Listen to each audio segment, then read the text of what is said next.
How you guys doing today? It's Anthony Gangi. Welcome to another episode of Tier Talk.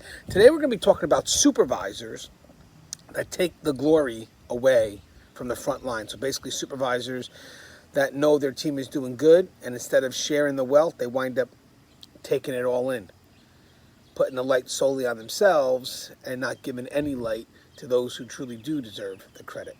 I think it's a great episode. I did not know that this was actually a big concern until I started getting emails about it. And I figure, why not discuss it a little bit on my channel? We haven't done this topic before, so I found it to be very interesting and new. Now, guys, if you haven't, the show Tier Talks for you brave men and women that work in corrections, so please subscribe, interact, engage, comment, hit that bell. The bell is going to notify you every time I post a video. We're going to go to our sponsor, and when we come back, we're going to be talking about supervisors that steal the glory away from their front line. Stand by. I wanted to attend a university that had an intelligence program. I wanted to look at problems different. I wanted to increase my critical thinking abilities. AMU offered those avenues to expand.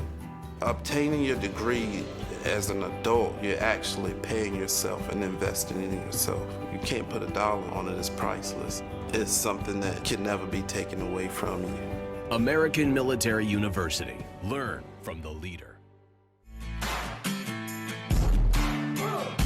Guys, inmate manipulation is a course that is highly needed. It's the process that's so slow moving and subtle that you don't realize it's happening. When inmates choose to manipulate, they manipulate our need to react. Situational awareness and insight is going to save your career. It's going to save you from doing foolish things. Listen to your gut. So the more insight we have, the more we can recognize what isn't so overt, and we can correct our behavior before we fall into a trap that we can't get out of. If you allow an inmate to pull you out of your prescribed role, you are opening up a door for a host of problems. Inmate manipulation, the psychology behind inmate manipulation. Available now. Link in description. Thank you guys for listening to our sponsor. You know, when you become a supervisor and you start to move up, the biggest part of moving up is taking on that responsibility, both the good and the bad. And some people think, well, the good is easy to take responsibility for, and maybe it is. Maybe it is. But the thing is, you're the one that's responsible to making sure that the good is fairly recognized and that it doesn't just solely stop at you as the team leader. You know, sometimes when something good happens at a facility, like let's say the saving of an inmate, well, what happens here is management's going to call the supervisor in, and that's when the supervisor gets their chance to tell the story. Sometimes management, what they do is they recognize the highest position on an individual level as being the leader, but then the subordinate positions kind of just get clumped up. So the recognition, the main recognition, goes to the leader, who was kind of maybe the person, like Russ would say, developing the strategy, but then the clump up goes to the people that are implementing the plan. Again, something that Russ mentioned when we were trying to do this video before. What you need to do as a leader is that when you're called in to management and when they talk about the good that was done, you need to make sure that you individualize the efforts of each of your team members. Because again, if they're going to write these accommodations, you want those accommodations to be individualized out so the people that get them, they know that that accommodation was written for them. It's not just a clumped up, generalized accommodation.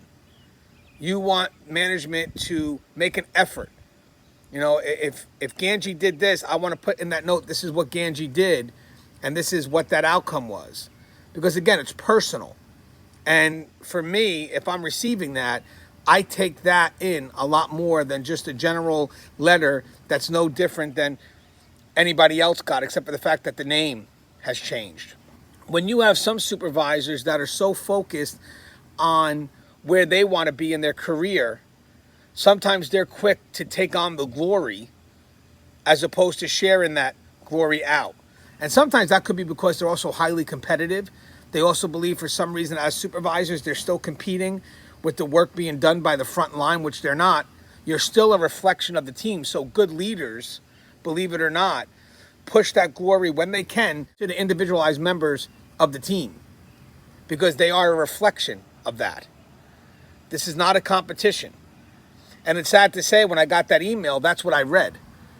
I read about a situation where there was a supervisor who was, this person who was known to find things. That was his thing. And I guess they made it a competitive thing when he was an officer. And then when he became a supervisor, I still feel that this individual is still competing for that. Still wants to be that number one person who finds things. And when the subordinates find stuff, either he minimizes it, or when given the chance to explain and maybe get some accommodations, he takes it in as being the team leader and really doesn't give it out to the people who found it. As I said, when you start to step up, you have to give other people their moment to shine. You're now a leader now. And what leaders do is they cultivate and they recognize.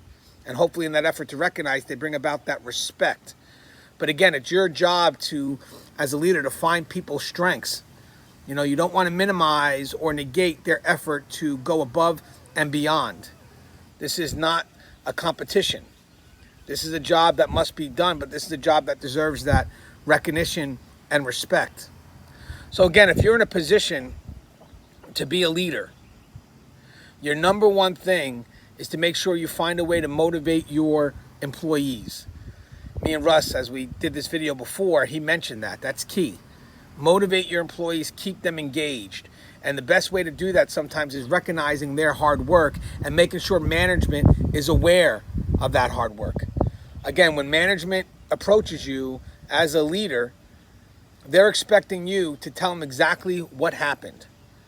They're expecting that after an incident that you can even come in after you write the report saying, these are the people I'm recommending for some form of accommodation for the work they've done. This is what they did on an individual level.